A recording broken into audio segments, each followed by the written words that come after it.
আসসালামু আলাইকুম সুপ্রিয় দর্শক, আপনি কি আপনার লাউ থেকে সর্বাধিক ফলন পেতে চান?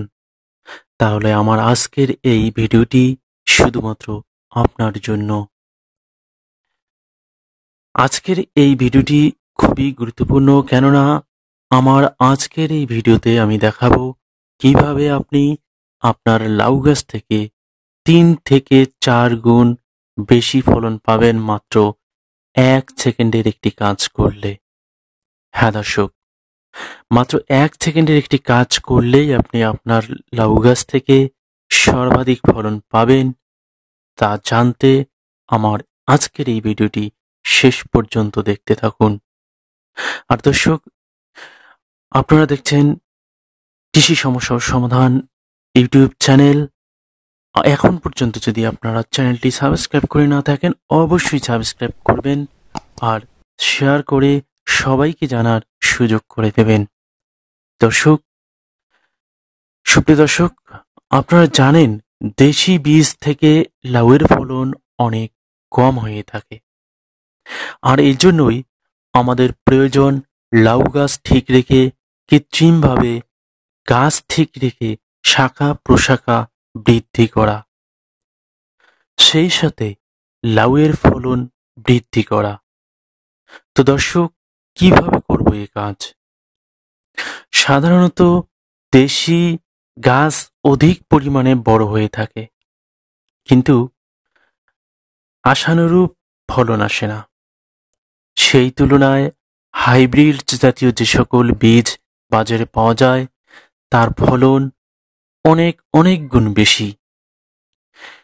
তো আমরা যারা বাড়ির ছাদে, টবে কিংবা বসত বাড়ির আঙিনায় ২-১টি করে গাছ লাগিয়ে সারা বছর লাউ খাওয়ার বা লাউয়ের যে চাহিদা, পারিবারিক যে চাহিদা মেটানোর চিন্তা করি, তারা অবশ্যই এই কাজটি করবেন।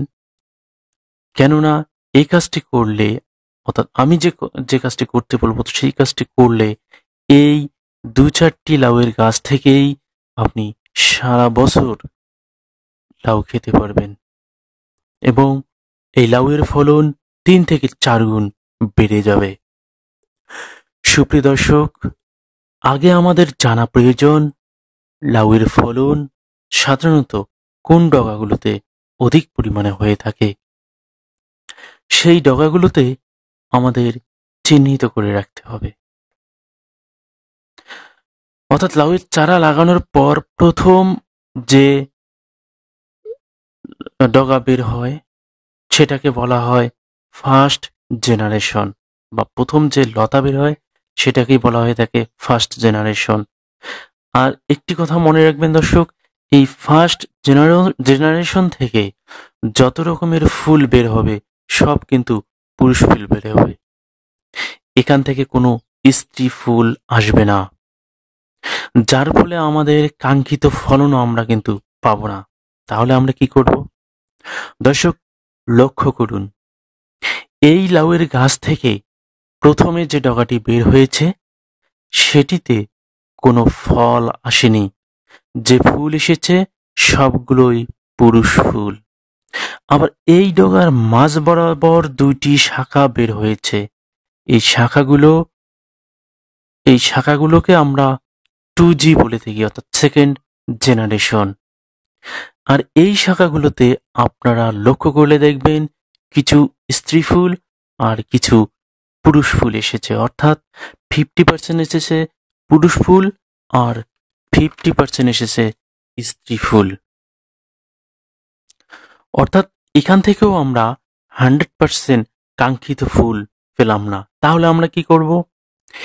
এই ডগার শেষ অংশটা যদি আমরা কেটে দেই, তাহলে ডগাটি আর লম্বা না হয়ে এর শাখা প্রশাখা বৃদ্ধিতে মনোযোগ দিবে এবং এই শাখা থেকে যে সকল প্রশাখা বের হবে তার সবগুলোতেই স্ত্রী ফুল আসবে। এইভাবে যতগুলো প্রথম জেনারেশন থেকে ডাল বের হবে, সেই ডালগুলোকে পর্যায়ক্রমে আমরা ২ থেকে ২.৫ ফুট রেখে পুনরায় কর্তন করব। তাহলে এই ডগাগুলো থেকে যে প্রশাখাগুলো বের হবে তার অধিকাংশ হবে স্ত্রী ফুল, অর্থাৎ এটি হচ্ছে সেকেন্ড জেনারেশন। দর্শক, আমরা এবার কি করব, এবার এই সেকেন্ড জেনারেশনের ডগার যে শেষ অংশটি রয়েছে, এই শেষ অংশটি যদি আমরা কেটে দেই, তাহলে যে শাখা প্রশাখাগুলি বের হবে তা হবে থার্ড জেনারেশন। আর এই থার্ড জেনারেশন থেকে যে সকল ফুল আসবে এর সবগুলি হবে স্ত্রী ফুল, অর্থাৎ আমরা আমাদের কাঙ্ক্ষিত ফল পেয়ে যাব। অর্থাৎ এই থার্ড জেনারেশনে যে ফুলগুলি আসবে এই সবগুলি ফুলেই আপনার ফল চলে আসবে, অর্থাৎ সবগুলি হবে স্ত্রী ফুল। অর্থাৎ আমরা যে কাঙ্ক্ষিত ফলনটির জন্য অপেক্ষা করছিলাম, অর্থাৎ যে আমি প্রথমেই শুরুতে যে কথাটি বলেছিলাম যে 1 সেকেন্ডের যে কাজটি করলেই আমরা অনেক বেশি, অর্থাৎ 3 থেকে 4 গুণ বেশি ফলন পাবো, সেটি হচ্ছে থার্ড জেনারেশন। আর এই থার্ড জেনারেশনের চলে গেলেই যে ফুলগুলো চলে আসবে, এই ফুলগুলি সবগুলিতেই ফল হবে, অর্থাৎ লাউ গাছের ফল এই থার্ড জেনারেশনে গিয়ে 3-4 গুণ বেশি হবে। তো দর্শক, আপনারা আমার এই পুরো ভিডিওটি দেখে যেটুকু বুঝতে পেরেছেন, আমরা যদি এই ফার্স্ট, সেকেন্ড এবং থার্ড জেনারেশনের যে সিস্টেমটি আমি বললাম এটি যদি অনুসরণ করি, তবে অনেক অনেক অনেক বেশি ফলানো সম্ভব হবে এই লাউ গাছ থেকে। তো দর্শক, আমার আজকের এই ভিডিওটি কেমন লাগলো তা অবশ্যই কমেন্ট করে জানাবেন। কমেন্ট করে জানালে অবশ্যই আরো ভিডিও তৈরিতে আমরা উৎসাহ পাব।